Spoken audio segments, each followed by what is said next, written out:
I have something to say that might be helpful for people in relationships or wanting to have healthy relationships. And maybe this might be common sense to a lot of people, but I am constantly reminded that the things that I think are common sense are actually not. They're just things that I have become so accustomed to implementing in my life or may have learned a long time ago. And so I just think that like, oh, well, everybody knows that. That's like not that helpful. That was it.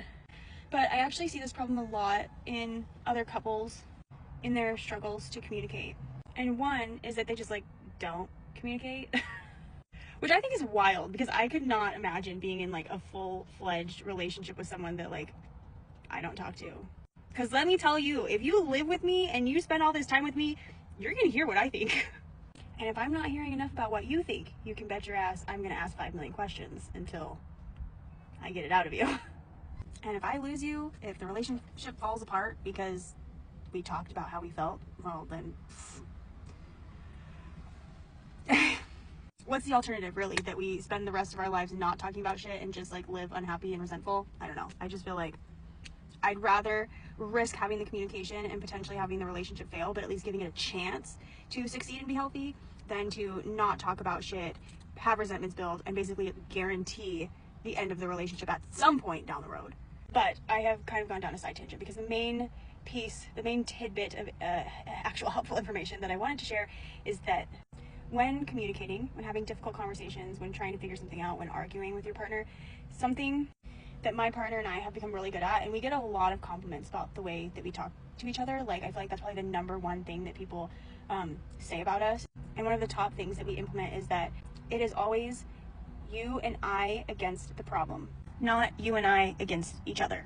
And you really have to stay focused on that in these difficult conversations, because it can be really easy for people to get triggered and then suddenly we're at each other's throats. We're hurling insults, we're purposely trying to hurt each other, name calling, whatever.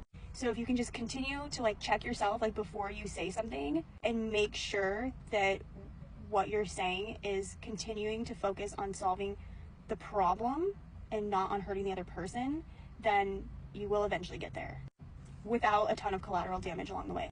And as the person on the other end, that is also usually my cue of when to exit the conversation. Like, as soon as you say something that is purposely tailored to hurt me, I'm done. Because now it has turned into you trying to hurt me versus you trying to solve the problem. And we are supposed to be on the same team. And also, don't misunderstand me, because this does not mean that you don't say how you feel because it's going to hurt the other person. Because sometimes saying how you feel and being honest, it is going to hurt the other person, but not because it is inherently hurtful, not because because you were trying to hurt them. It's just sometimes the truth is triggering and hurtful. But in those instances, those things have to be said. And so you have to be honest, even if you know that it's going to hurt the other person's feelings. And if both people are committed to this like figuring out of the problem, then we will work through that and do the repairing of that along the way.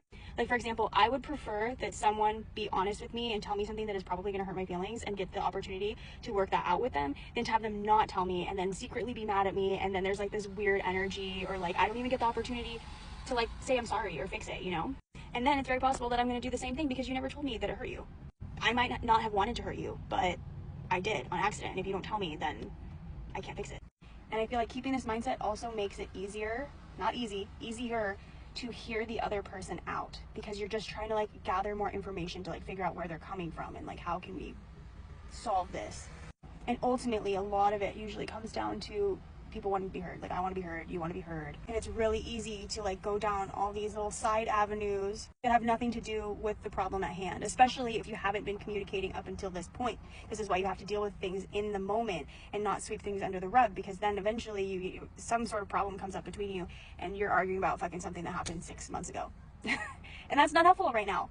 You got to stay focused on what is the problem right now. And you have to actually be receptive to how you could potentially be a part of that, and be willing to take accountability and figure out what needs to happen on your part to fix it. You can get triggered and have feelings about whatever is said, but what we're not going to do is become so emotional about it that we now become the victim and completely derail the conversation from the original point of what we were trying to do here. And we're not going to turn it around and gaslight the other person into believing that what they're experiencing and feeling isn't real, and that they in fact are the whole problem, because they very rarely are. And I understand that it is very hard to take criticism. I used to be this kind of person. It used to be like, I just could not hear it. I was the type of person that would become very emotional and then make it all about me. And now suddenly it's all about making me feel better instead of solving the problem. So I know what it's like to be in that position, but we have to come to a place where we just know and accept that we are human beings and we make mistakes, and that says nothing about our value or how lovable we are or how much our partners love us. It just means that we're human and we make mistakes, and sometimes we need to apologize and adjust. So yeah, once again, long-winded fucking video on something that I could talk for hours about, but I somehow have to get it into 3 minutes.